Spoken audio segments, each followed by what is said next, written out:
Hello everyone. Thank you for joining us today in Recovery Talk, and I've got a special guest who is no other than Mr. Nima Heidari. He's an expert orthopedic and trauma surgeon. So we met at the Royal London Hospital 6 years ago when I had this road traffic accident and I compound fractured my legs. And Mr. Heidari was my surgeon for this 5 years journey, and through all the surgeries and the recovery. And I really thought that in this video chat, he could deliver a good information for you. So thank you, Mr. Heidari, to be with us today. It's a pleasure. Well, thank you very much for asking me. Okay, so let's start with the questions straight away because, well, we've got a lot of questions here. So may I ask you to introduce yourself briefly and the work, what you do exactly? Absolutely. So I'm, as you said, I'm an orthopedic surgeon, and what that means is I treat people for musculoskeletal problems with bones, with joints, with muscles, tendons, and so on. My particular area of expertise is something called limb reconstruction, and that's mostly to do with the lower limb, and is looking after individuals that have traumatic injuries, so fractures, compound fractures, exactly as you described, particularly types of fractures where the bone comes through the skin, so there's a combination of bone and soft tissue problems, and also the consequences that come about from having severe injuries like this. So actually, you know, you introduced by saying that I was your doctor for the 5-year journey. And it really is like that. You know, when you have a severe injury, the journey is a long one. It is, and for many individuals, it becomes then lifelong. This thing that you see James Bond falling out of a helicopter, and then 2 weeks later he is sipping champagne with some partner of his choice, looking perfect and beautiful. That is pure fantasy. So when I talk about the consequences of trauma, is that they can be numerous. You can have deformities, so the limb heals with deformity, which can cause problems with function. And also you may develop infections in that bone that require treatment. So that's really a long-winded way of saying I treat people who end up broken for some reason or another, and I try and fix them with the team that I've built at the Royal London. Yes, thank you. Yes, the next question is that what is an external fixator and the Precice nail, and what are those for?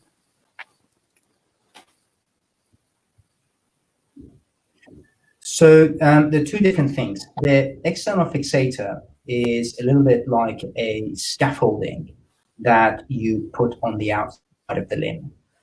It has components that go from this scaffolding on the outside, and they go through the skin and they anchor inside the bone. So you hold a segment of bone with an external scaffolding, and then you connect these together along the limb to be able to control it. Particularly if it is broken or it is deformed, you use this external scaffolding to then hold the bone in position until nature heals it. And there are things you can do with this external scaffolding, such as, for example, change its shape to affect a correction of the deformity slowly, right? Which is one of the things that we did around your ankle. The Precice nail is a rod that you can put inside a bone. So most bone, the long bones, such as the shin bone or the femur, the thigh bone, are tubes. And one of the ways that you can fix them is by putting a rod that goes into the middle of this tube, and then you anchor it at the top and the bottom.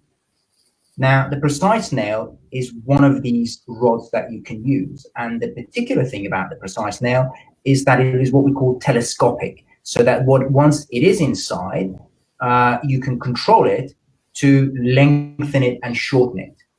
And the circumstances that we use that is, for example, you have a discrepancy in the length of a limb, and you need to lengthen one limb to be able to correct this discrepancy. So you use the precise nail or the rod inside one of the bones of the leg, and you very gradually distract it to achieve the length and correct the discrepancy. Yes, yeah, fantastic, thank you. So as known, there are different solutions for different cases. What is better, the external fixator or the precise nail or reef with the cast? Which surgery is less invasive? I think, you know, it really is dependent. There are many ways to do the same thing, and that really depends on exactly what it is you're trying to achieve, right? So, for example, if you have a patient who has really terrible soft tissues, so for example, the skin around the ankle, the skin around the lower leg is very badly damaged, putting a device, a sort of metalwork inside the leg to try and hold the fractures in place may end up with infections and may end up with lots of problems. So then in those circumstances, you can use the scaffolding, the external fixator, so that you reduce the injury, the further injury that you do to the soft tissues. So I think that there is and also plasters. I still treat many fractures in plasters, and we are continuing to study what fractures it is we can treat with plasters. So it really depends on the individual problem. So what is the fracture, and also what is the individual? You know, what are the issues with regards to that particular patient that can then inform what you do. And then the third thing, which is also really important, is that what is the skill set available to the doctor to be able to treat that? You know, I'm quite privileged in the fact that I can use complex external fixators, I can use internal fixators, and I can use plasters. So for me, then I just try and do the very best for the fracture. But there are circumstances where an individual or surgeon may not have the skill set to use one of these particular devices. So then they default to the one that they are able to use. Okay, amazing. And some patients are scared of having a metal device. What would you suggest? Because, well, I met some of your patients actually who were scared to have actually with a external fixator. So, and then we were talked, and then she went through with this, with this procedure. Yeah, I mean, it's sort of one of those things that sometimes the thought of something is far worse than what it actually is. The anticipation of what could possibly go wrong, you know, that actually has a much more profound effect than the actual journey itself. And I don't know, you tell me, how was it for you to have the external fixators on? I'm sure not particularly nice, but they look much worse than they are. Am I right in saying that? Well, yes. If you take the medication in the right time, then you don't have that much pain. Yeah, but when it's wearing off, you feel it. Yeah. Yeah. So actually, and it doesn't. It looks like it should hurt, right? So when you see, and again, it's this like this lady that you spoke to, she probably looked at your legs and she thought, oh my God, what do these people do here?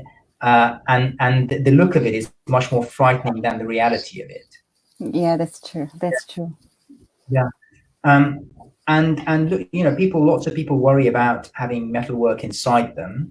The thing is that the devices that we use are really tested to the nth degree, and they are unlikely, well, it's almost impossible for them to rust inside the body or cause huge numbers of problems. You know, in 1,000 years, you and I will be dust, and there'll be all these implants and metalwork everywhere that we've used to fix people that archaeologists will dig up. And they will probably look not too different from the time that they went in. So I think the issue is that if you come to a place where you need to have these complex devices used to treat your fractures, then the risk of the metalwork being there is probably far outweighed by the benefit that it affords to stabilize the injury, to stabilize the fracture, allow the bones to heal, allow for recovery, allow for return of function. Yes, okay, thank you. So because you are talking about the bone healing and stuff, in some cases, the bone healing takes longer. And usually surgeons, as you suggesting the bone graft, which circumstances do you think it needs to have a bone graft, like really? Yeah, so the first thing is that bones sometimes don't heal, or they're very slow to heal. The most important thing is to try and find out why the bone hasn't healed. And the reasons for it usually fall into a number of categories. You know, is it a problem with the site of the injury itself? Is it that the tissues there are they don't have a good blood supply, they're dead and they're not healing? Is it the fact that there is a mechanical problem? So it's, you know, that was the biology of it. Is it that the bones aren't functioning the way that they should? And then the next thing is that, is it a mechanical problem? Is it that it's not stable enough for the bone to heal? Other problems are such as infection. Is there infection in that area which is causing it not to heal? And then there are more what we call systemic reasons. You know, the systems that the issues that are with regards to the patient. Maybe the nutrition is very poor. Maybe there are things like vitamin D levels which are very low. There are conditions that are associated with much slower bone healing. Advancing age can have an effect on it as well. And having other conditions such as diabetes also slow the bone healing down. So I think, you know, the first critical thing is to understand why the problem exists. And then once you have a clear idea of why that is, then you can start thinking about the solutions. Sometimes the solution is bone grafting. Sometimes it is not. Sometimes it is other things, such as making it more stable, making the patient slightly healthier, replacing their vitamin D levels, getting their diabetes control a little bit better. So I think it's sort of it's a very good question, but the thing is that the answer, it really depends on why it is that you've been suggested to have a bone graft, and it is a solution, it's not the solution. Yes, okay. So there is another question as well. When the heart were inserted internally using a nail or rod, what causes pain? Because patients, they were thinking maybe it's the metal or it's the injury or the procedure itself. Yeah, so it's so, you know, really good question. A lot of people following injury have pain, and so what I'll talk about a little bit is, let's say, the shin bone. The shin bone. The most common way to fix the shin bone is with a rod, is to, you know, put an intramedullary nail into the tibia. And one of the things that we've come to realize is that individuals who have tibial fractures, many of them, a significant proportion of them, up to 30% sometimes, still have pain in their leg at 2 years down the line, right?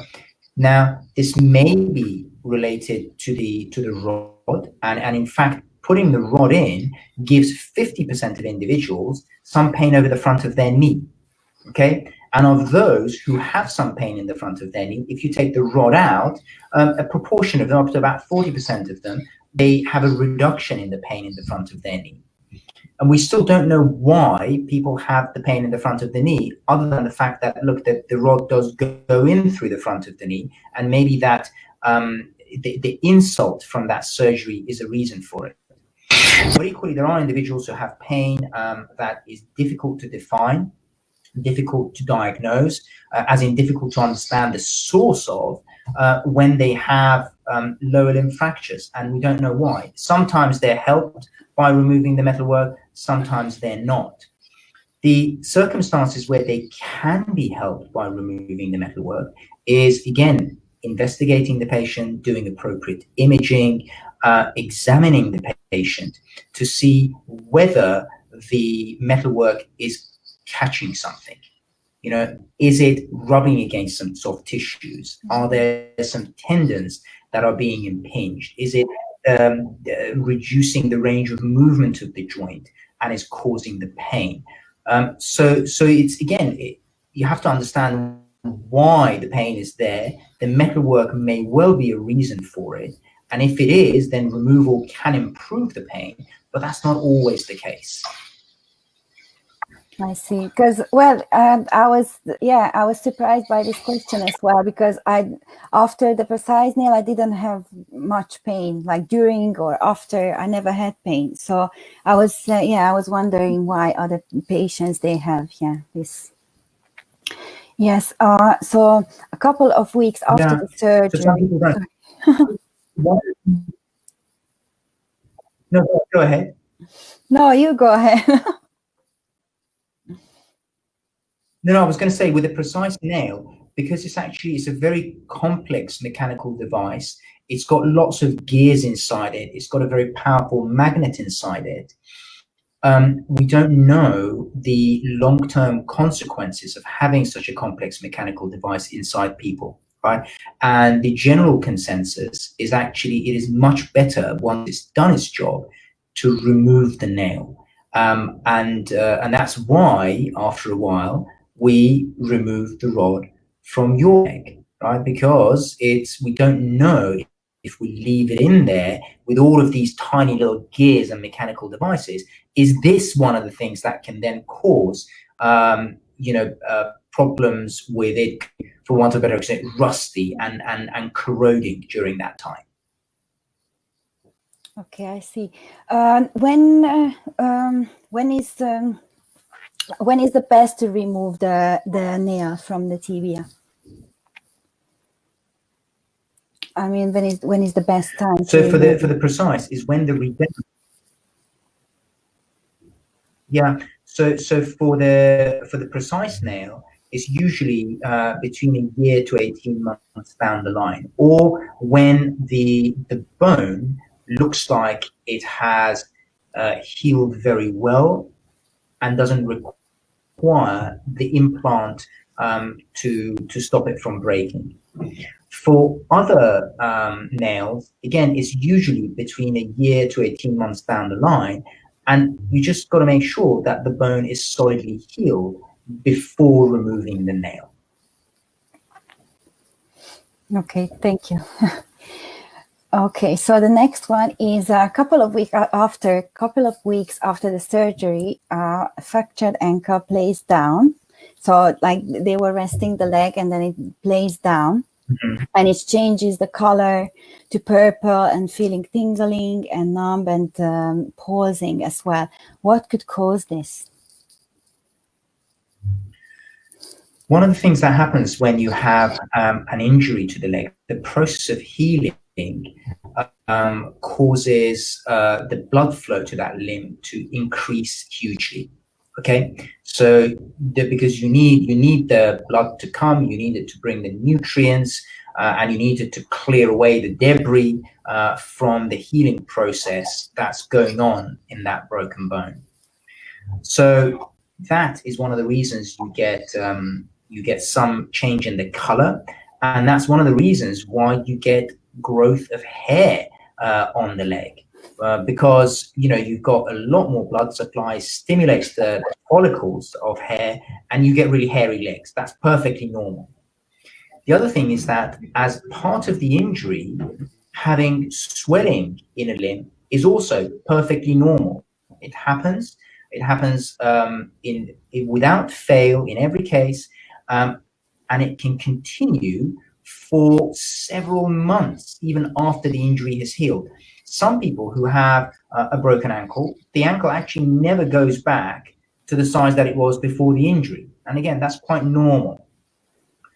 In the immediate time after the operation, what happens is that when you dangle the leg, you get the flow of blood into the limb. It becomes engorged, right? So that the vessels swell and become engorged with blood.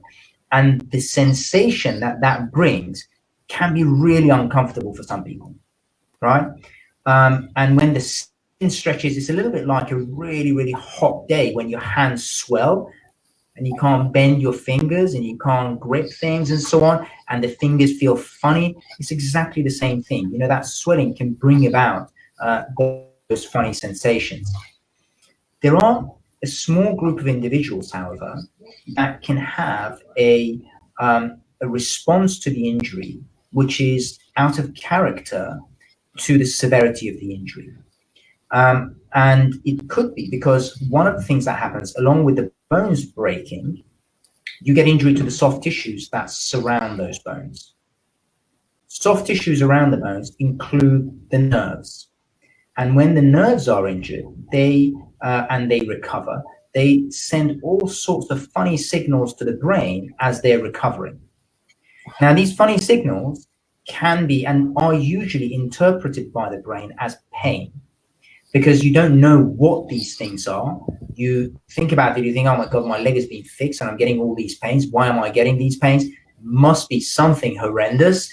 And then that element of, oh my God, there's something going on, that colors the way the brain then interprets those signals, and it just puts it in the pain box. Of course, what I'm describing is a really simplistic way of describing what happens. But it's sort of, in my mind, that's how I think about it, that the sensations that you don't know how to interpret, you actually, lots of people who've had an injury have a much more catastrophic interpretation of it than otherwise. And that means that you get pains, tingling, all sorts of functions that then makes you think, oh my God, there's something horrendous going on. And that then adds to the anxiety and the pain. Oh, yes. Yeah. Thank you. Thank you. So the next one is, well, I used to have this concern after the Precice knee procedure. Both the tibia and the fibula were cut. So could the fibula get displaced when it's not fixed? Yeah, so it's, you have to, because the two bones are sort of like this together. And unless you cut one, the other one will splint it. So you have to cut both of them to be able to distract. The one that bears most of the load, more than 5/6 of the load, is the tibia. So the fibula, we don't fix. When it's fractured, in the vast majority of cases, when it's fractured, or particularly when we're doing distraction histogenesis, doing the lengthening of the tibia. In rare circumstances, it can go into what's called the non-union, which is what we talked about earlier on. The bone doesn't heal, and that can be painful, but that's not always the case. And actually, the way that we divide it during surgery means that the bone is not floating in space. It is enveloped by a huge belly of muscle. It's all sitting very snugly inside the muscle. So it is not floating away. It doesn't, and actually, the same way that you pull the tibia apart and it generates bone in the middle, by also pulling the fibula apart, you also get bone being generated in the fibula. So not really. And if it does cause a non-union, then we go and fix it at a later date if necessary. Okay, I see. I was concerned at the beginning as well, but then I read about it a little bit, and then I said, okay, I'm gonna be fine. And well, I was not hitting my legs, so it was okay. Okay. This one is in various. This one is a various according to patients, but generally what is exactly considered as weight bearing? Yeah, so weight bearing is a difficult one to define. So when you bear load through the leg, right? And there are several expressions that we do. We do non-weight bearing. That means you don't put the foot to the ground. We do touch weight bearing. And what that means is that you put your foot to the ground, but all of your weight is on the other foot. You're just resting the foot on the ground to stop you from having to hoist it in the air and hold it there. And then there is partial weight bearing, and usually I stipulate how much that is, as a percentage of your body weight. And then we're talking about weight bearing is tolerated, and as tolerated, it depends, because at the beginning, after you've had the injury, sometimes you really don't want to bear load on the leg because it's uncomfortable. When you have a frame on, you can put weight on the leg, because the way I build my frames is that there is enough stability in the frame that you can bear as much load on it as you like. But actually, just having broken your leg and have the frame on, no one wants to put weight on it. It feels terrible to put weight on it. So actually, you then slowly need to get used to it, allow the pain and the discomfort of the whole process to settle down a little bit, and then gradually you start putting weight on it. So you listen to your own body, and you bear as much load as you can tolerate, in the full knowledge that mechanically you can do so, but then that has to marry up with the reality of how much pain you're in. Yes, okay, thank you. I was wondering about this for a while as well. How fragile is the other part of the broken bone, which was not affected by the injury?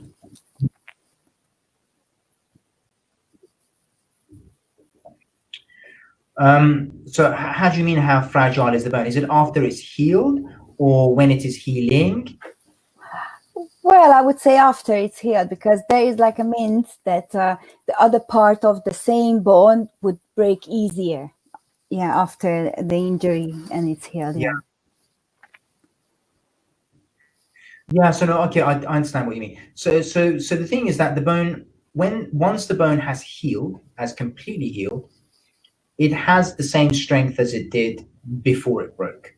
But the thing is that bone is an incredibly dynamic structure. It's alive. It's alive, and it is continually going through a process of remodeling. The way that I think about it is that it's a little bit like a scaffolding with workmen and maybe workwomen all over it. And what they're doing is that they are checking where there is load going through the scaffolding, and they're adding poles where there is load to make it stronger, and where you don't really need the scaffolding, they take the poles away. So there is this balance between structure and function. So the function that you demand of the bone will make it stronger. Typical example, which is used all the time, in a professional tennis player, the density of the bones in the racket arm are up to 20% higher than the non-racket arm. And for example, you've got people who run all the time. They do impact exercises. The strength of the bones in their lower limbs will be much stronger than someone who's essentially a couch potato and doesn't do anything.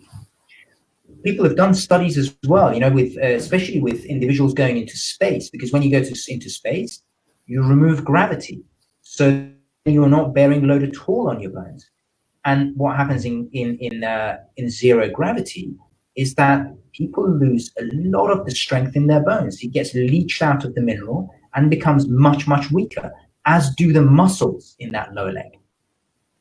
So what happens after when you have a fracture, obviously the bone breaks, you then go through a period of time where you are recovering from that. And during that recovery, you have dramatically reduced function. That reduced function then translates to having weaker muscles, because your muscles waste away really quickly. I mean, you know this from having been essentially an athlete with your belly dancing.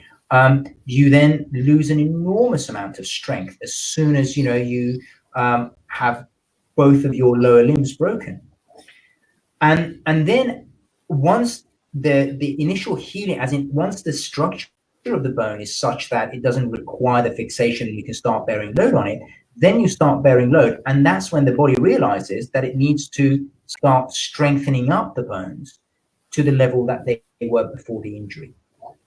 Okay, and this is a really prolonged process, and we know that some individuals like yourself who have really complex reconstruction, my expression is that they continue to improve 5, 7, up to 7 years after their injury.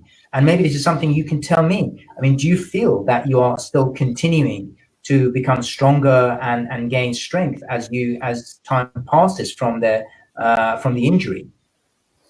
Well, yeah, I don't really feel a difference, like before the injury and after the injury. After I recovered, yeah, I don't really feel any difference. Weak to be weaker. No, it's the same. Or actually, maybe sometimes I'm more active, so maybe the density of the bone is higher than it was before. I don't know. Okay. So after the injury that we are talking, most of the time the mobility of the knee is limited and pain occurs. So, would it be a scar tissue build up? Yeah, you may do. So it depends where the injury is. So if you've had an injury to a joint, so the break is actually into the joint and the articulating surfaces, you get a lot of scar tissue which forms inside the joint, and that can limit the range of movement. But equally, if you have an injury which is at a distance from the joint, so in the middle of the shin bone rather than one end, that also affects the range of mobility of the joints.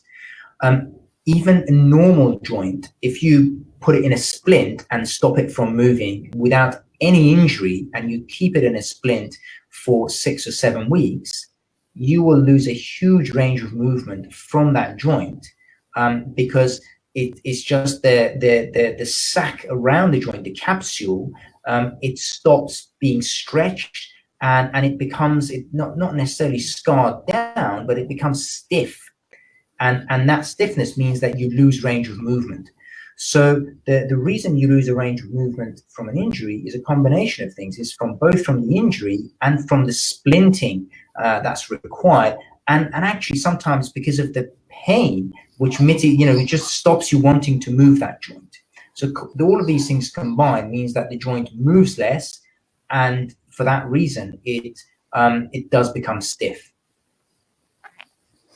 Yes, thank you. Because I had this problem as well, but it's probably the range of motion. It depends on the injury as well, not just the scar tissues. I think it's probably it's going to get better with time, but not that much better. So yeah, well, I'm fine with it. Yeah. So yeah, on my YouTube channel, I advise patients to start physio as soon as they can, but when should the patient start physiotherapy? After the surgery, or maybe before, if they know that they will have the surgery? Yeah, prehabilitation, right? So you start as soon as you know you need to have any sort of intervention, and exercise is incredibly important. There are actually a number of scientific studies that have demonstrated many of the complications of surgery are dramatically reduced if you are fitter and you start exercising before your surgery. And these are things that don't actually have anything to do with the specific surgery itself. So you can reduce the complications of surgery, both from the heart, the lung, pressure sores. All of these things can be dramatically reduced by exercise. So absolutely, you've got to start early with your rehabilitation, your prehabilitation, even before you have your surgery. Once you do have surgery, if you're not able to bear load on a leg, there are still lots of things you can do. You can do core strengthening, you can do core stability, you can do muscle strengthening for your upper limb. for your back, for your neck. And the thing is that there is always a way to exercise a limb, even if you cannot put weight on it. And one of the things which is there is no substitute for it is the engagement of the patient with that process. Very difficult to motivate yourself, in those circumstances when you're feeling down, when you're feeling, when you're in pain and so on. It is very difficult to motivate yourself. And that's why having a physiotherapist or someone who knows what it is you need to do and is able to motivate you and tell you that actually a little bit of pain is not bad, you can do this, it becomes really, really important. And that's why, looking after complex patients like yourself is a team sport. I did not do this without, people like Jade, who's my limb reconstruction nurse, without my plastic surgeon colleagues, without the physiotherapists at the Royal London, so all of these people together make a team that can then look after the various needs that you have during your, even before and after your surgery, during your recovery process. Yes, thank you. Yeah, as you mentioned that about the depression and stuff. Well, I had depression as well. Yeah, both time when I had the surgeries and after the accident, of course. And a lot of patients, they've got depression as well. And we all know that the positive mental state is very essential for this. So, well, you kind of said like, yeah, what they should do and stuff, but how, like, yes, please encourage them like you did to me. Yeah, back in the time, that what they can do if they, experience depression. Yeah, one of the things is that there's severe injuries of the lower limb. They tend to happen to younger people, okay? Certainly the patients that come through my practice, and most of them are men, okay? For a reason, it's just trauma is disease of younger men. That is what the statistics show. It is devastating and life-changing, right? So, one of the things is that I do these complicated stuff. I teach people to do these complicated stuff. I discuss these things in conferences, specifically to do with the technical aspects of how we achieve good results. But one thing which is equally important is there is a person attached to that problem, right? And that person goes through an incredibly challenging time when they have these injuries and the recovery. Many people lose their jobs, they lose their livelihoods. It puts many of the personal relationships and close personal relationships under enormous amount of strain. It's not out of the ordinary for people to get divorced, lose their business, sometimes lose their houses, and really have a terrible, terrible time with it. And of course, it's easy to say, well, get motivated, but when you are living through such a dark time like that, it isn't easy, right? It really isn't easy. One thing I would love to have at the Royal London is to have a psychologist who works with us, so that they can really talk to patients and talk them through their journey, to allow them to understand what it is that they're going through, and actually try and develop coping mechanisms to be able to cope with the difficult problems. Unfortunately, ideals meet reality, and the reality is that there is very little funding in the NHS for psychologists and psychiatric help. One of the things which is again very well described is the concept of post-traumatic distress. People undergo this thing of post-traumatic distress.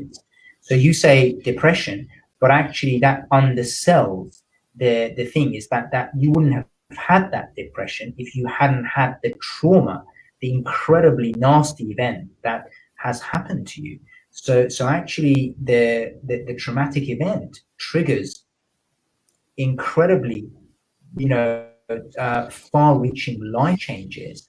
The results of this are you thinking, holy shit, what is going on with my life? Right?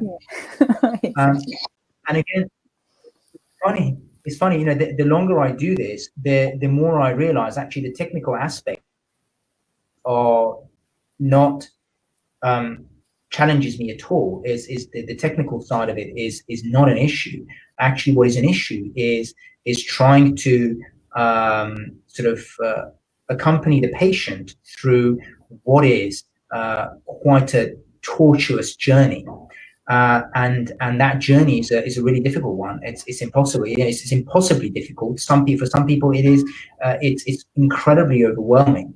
And it's funny, these journeys, we all have them in our lives, and they haven't changed. The Assyrians wrote about it in Gilgamesh. The Greeks wrote about it in their tragedies. They are in the Bible. So the thing is that the human stories have not changed through millennia, and for me, they are incredibly fascinating. It's just the changes that people go through to when these things happen to them. Yes.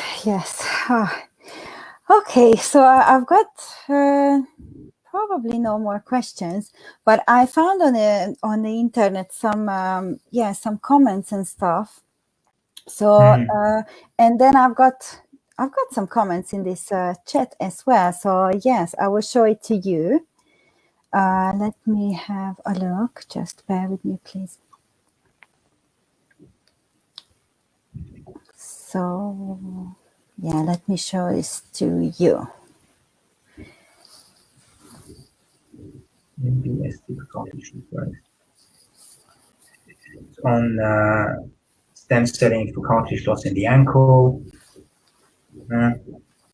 So basically, this is probably Chris Hammond, this young man who's had ankle arthritis. So Chris, if you're listening, ankle arthritis is the most common reason for ankle arthritis is actually trauma and injury. 70% of individuals who have ankle arthritis, they have it because of a previous injury. This can be multiple ankle sprains, particularly in those individuals who do a lot of contact sports. Basketball is a particular culprit, but equally, rugby players, football players injure the ankle number of times. The solutions that we have for ankle arthritis are not particularly good. So the two main ones are either an ankle fusion, where you essentially cut out the ankle joint, you put the bones together so that you take all movement out of it. By taking the movement out, you also take the pain out. But of course, what that means is that by not having an ankle joint that moves, you can then start getting problems with other joints in your lower limb, particularly if you're young and active as you age. Another possible solution is an ankle replacement, which is unfortunately is not a good solution in the younger patient. Right, in the younger active patients, this is just not a good solution, and this has been borne out through longitudinal data in various registries. So then, what are the other things that you can do? So one of the most important things is actually to make sure the mechanical axis, so the alignment of the ankle is perfect. So you've got to make the mechanical side of what's going on as good as you can do. So it means you may need to have deformity surgery to bring the ankle, to bring the heel right underneath the shank so that you're bearing load in a mechanically advantageous way. It may mean that we need to treat whether you have what are called osteochondral lesions, whether you've got the sort of focalized cartilage problems within the ankle. We need to treat that separately. We may need to remove bone spurs at the front of the ankle, which are causing what is described as impingement. And then alongside all of these, absolutely, using biologics and stem cells is also shown to be quite beneficial. So it's again, with stem cells and so on, they are part of the solution, but they're not the only solution. Getting the other things that I've told you, using surgery to correct mechanical deformities is an important first step. And then you can use biologics to then reduce the pain in the longer term. There is no data to suggest that you regenerate cartilage or you recreate cartilage. But there is good data to say that by using these things, you can reduce the likelihood of you requiring more joint destroying surgery for a number of years. Well, thank you very much for your answer. And I've got the next one, so I'll show this one as well. It's from Aniz Mirjam. And she's got the arteritis, and her knee is so in my knee, yes. And I'm interested in learning about a regenerative procedure available to someone like me. Yeah, absolutely. And again, there are a number of things that are available. Again, the things that I spoke about regards the ankle, they apply to any joint. We've got to make sure that the mechanical alignment of the limb is good. We've got to make sure that the mechanical reasons for the arthritis and the pain are attended to. And if those are the case, then there are lots of solutions. There are regenerative things that you can use. There is good data to show that you can use platelet-rich plasma in early stages of arthritis. You can use bone marrow concentrate or microfragmented fat in later stages of arthritis. And actually, if you don't respond to these, then there are the more traditional ways of treating arthritis of the knee, which is partial and total knee replacement. And if there is deformity, doing corrective procedures by something called an osteotomy to make the alignment of the knee perfect are also feasible. So I think if you do want to know more, then by all means get in touch. I need to see the specifics of your condition, what exactly is going on with you, to then be able to advise you appropriately. But there are lots of answers, and not necessarily think about joint replacement as the only answer. It is an answer, it's not the only answer. There are lots of alternatives that you can use. Lovely, thank you. I've got at least 4 more questions. I think we still have time for it, right? Okay, so this is the next one.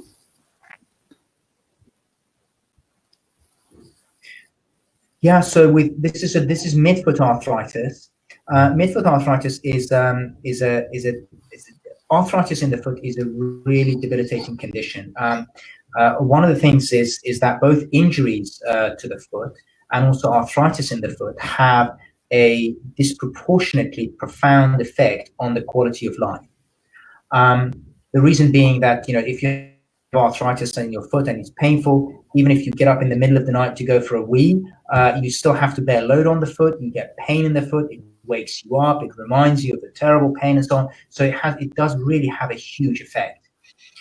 There are many things that we can do. If there is, the answer is universal. You have to make sure that the deformity, the shape of the foot is correct. And if the shape of the foot is correct, there are simple measures that you can use, such as modifying footwear. That's really important. Weight loss is actually important, particularly in foot arthritis.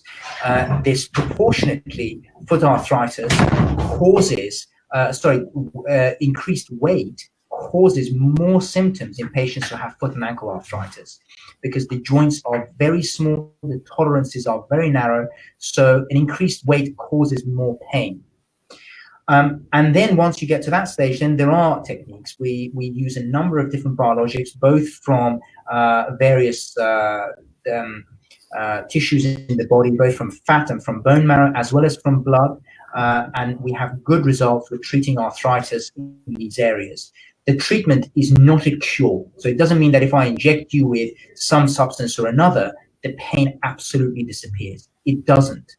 The pain becomes less. The pain becomes less, and then you need to rehabilitate, you need to regain your strength, you need to regain your mobility. And it may be that the pain comes back, right? So there is no single solution that's going to provide all the answers, but there are many solutions with injections that reduce your pain.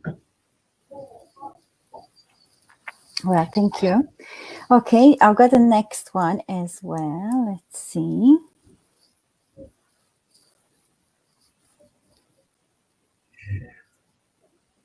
So this is from Liz. She's hurt both of her heels, and if she walks 20 minutes, my heels feel bruised. So the first thing is that it is not unusual to actually sustain a fracture or a break in the calcaneus, in the heel bone.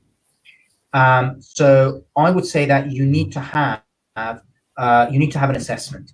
And the way that I would do that is, obviously we would sit and talk, detail exactly what your symptoms are when they come about.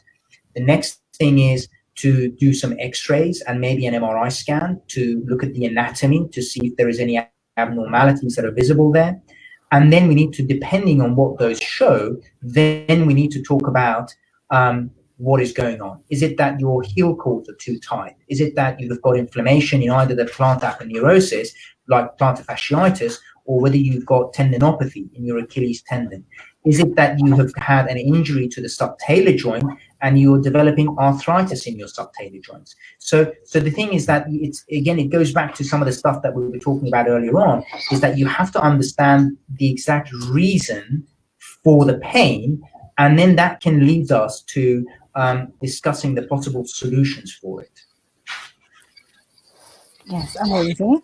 So, and then we've got Jenny as well here. It's a really nice comment. Yes. Yeah, I had to put this really on. I'm sorry. Yeah. Thank you very much. Yeah, I completely agree. Things like this, that makes it all worthwhile. Thank you.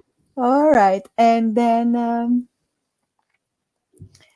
yeah, I will put this one as well. Yeah. So yeah, no, it's and look, this is from Beverly about the psychological aspects of trauma. No, you're absolutely right. It is there are several reasons for that, right? You, as a doctor, there is so much to learn about the mechanics of how we look after people, right? And actually, once you have all of this knowledge about the mechanics of how you look after people, you then almost need to forget it and recognize that it is people you are treating. And that requires an entirely different skill set of what it is that you're going to do and what you need to do. So I don't really know what the answer is. At the end of the day, I think we just got to remember that we deal with people. You've got to be kind. You've got to be empathic. You've got to listen. And when you listen, people tell you all sorts of amazing stories and amazing things about them that actually help you treat them. But you're absolutely right. The psychological aspects of trauma are not very well looked after. In fact, again, I'm really lucky to work at the Royal London, where some of my colleagues who look after traumatized patients have set up an amazing service. We have a really amazing group of individuals called the post-trauma team, and they contact lots of patients who have had really terrible injuries, and they give them support and they provide them with information to how to cope with some of these issues. But I'm afraid you're absolutely right. It is a huge problem, and it is one which is not very well catered for.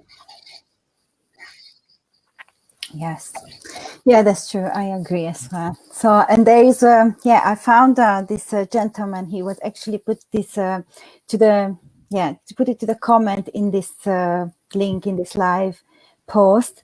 And well, he said he's a 25 years old young man from India, and who fractured his tibia and the fibula, the fixation made with the plates and screws, and he's in bed rest now.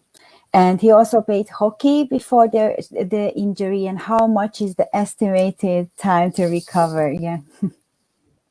So again, this is very injury dependent. It's usually if it's an ankle fracture, it tends to heal within something between sort of 6 to 10 weeks, and then you gradually need to rehabilitate. The length of time that it takes to fully recover from a fracture like this, could be up to a year for an ankle fracture. And the way that I usually describe it is that, look, 80% of the recovery is in about the first 8 to 12 weeks. That last 20%, it takes an awfully long time to get that back. And that is what takes the long period of time. If you think about any athlete that has, any professional athlete, any footballer that you know, that has an injury that requires surgery, they're out for a season. And when they come back the next season, they're usually not quite as good as they were before they injured themselves. It takes a little while for them to really get back in the saddle, as it were. So it is not unusual for, you know, prolonged rehabilitation to be required. But vast majority of people, particularly if this chap is playing hockey and he's young and he's strong, I think he will make a really good recovery. Yes. All right, thank you. And I've got my last question is actually, oh, wait a second. We've got Stephen, yeah, as well. One more. Let's do one more, okay? So he had a knee replacement last summer. Yeah, so this is a knee replacement and then periprosthetic joint infection. So this is a sorry. Oh, so that's another. So no, so Stephen, that's a really, really difficult problem, but it's a terrible one. One of the things is that, so joint replacements are an absolute lifesaver and changer of lives for a lot of people, particularly when it goes well. Unfortunately, they can still have problems a long time down the line, and getting an infection around a total joint replacement is unfortunately one of them. And your story, I'm sorry to say, is not unique. There are some people who get a terrible infection, sometimes a tooth abscess or some sort of sepsis that then seeds into the knee replacement and infects it. Then you have a very difficult problem, and you need to go to someone who does the infection as a matter of routine and regularly. There are colleagues of mine that do this. I know that chap called Sebastian Dawson Bowling and Duncan Whitwell from Oxford. They do this regularly. So then you need, again, much like what I was talking about, how I deal with very complex injuries, these individuals who deal with the joint infections, they also have teams of people with microbiologists, plastic surgeons, and surgeons and orthopedic surgeons that then deal with these complex problems. Thank you. I've got, one more question. It just came up, so I will show you because she's got a really, interesting question, and it's important probably for her. Yeah, so there are colleagues of ours. I mean, if you want to see someone, contact my secretary. The number is going below. Contact my secretary. She can, it's below. So she will then help you to find someone up in Manchester. Through the regenerative clinic as well. We collaborate with many clinicians up and down the country, lots of them really expert guys. They can advise you, because it may be that the solution for you is surgery, or there are things that we can do with regards to injections of various sorts to really help you with your pain, or at least start by diagnosing it properly for you to know exactly what it is, and then offer the various solutions that we can do. Lovely. All right. So I think, there is no more comments here, but I've got one question. And this is what actually is, let me find it somewhere. Yeah, it's from my family. So actually my mom is asking you. So what was the reason that you chose this profession? Was it any specific? Yeah, so my father is an orthopedic surgeon. I'm sure that hasn't had an influence. And also it's, I've always been interested to know how things work, and understanding how bodies work, and doing medicine was my journey for self-knowledge, right? That's sort of how I see it. And I've ended up, I'm very lucky because I've ended up doing one thing that I really love doing. And that's a real privilege, actually. So I'm delighted I ended up where I am. Yes. All right. So, well, thank you very much, Mr. Heidari, for being here with us. and you shared your incredible knowledge to ease the other patients to recover from lower limb injuries. So you can see Mr. Heidari's contact details here. It's running just below, and I will put them in the comment box as well after we finish this live chat. And please do share this link to help with help others to watch these things and stuff. So thank you very much, everyone, and I see you in the next recovery talk. Thank you very much, Mr. Heidari. Real pleasure. Thank you very much. Thank you. Bye now. Take care.